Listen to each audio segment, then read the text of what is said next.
అదేంటమ్మా సాక్ష్యం చెప్పమంటే పాటలు పాడుతున్నావు? మా ఆవిడ ఏ మాటనైనా పాటలోనే చెప్తుంది సార్. సరే తగలబెట్టు. విజయవాడ స్వర్ణ ప్యాలెస్ హోటల్ లో దిగాము. పొద్దున్నే కనకదుర్గమ్మ వారి దర్శనం చేసుకున్నాం. గుడ్. అక్కడ పూజారి గారు హారతి ఇచ్చారు.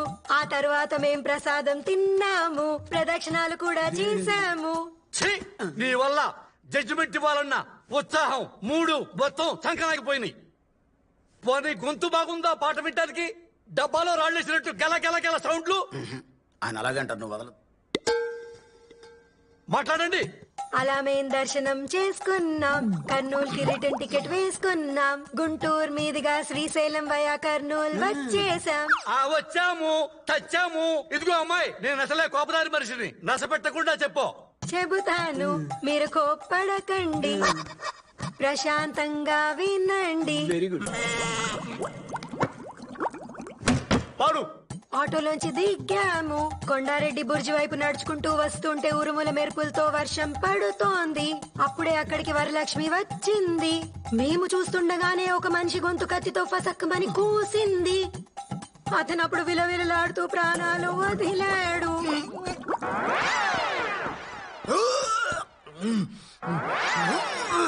మేము భయభ్రాంతులమై చూసాము.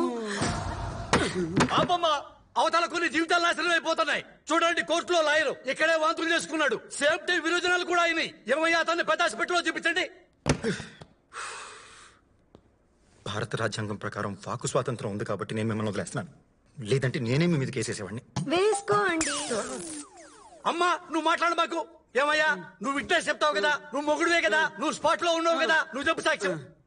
తర్వాత మాకెందుకులే అని చెప్పి ఇంటికెళ్ళి స్నానం చేసి టిఫిన్ చేసి ఆ తర్వాత చనిపోయింది రిపోర్టర్ కదా అని చెప్పి బాధపడి సిఐ గారికి ఫోన్ చేసాం సార్.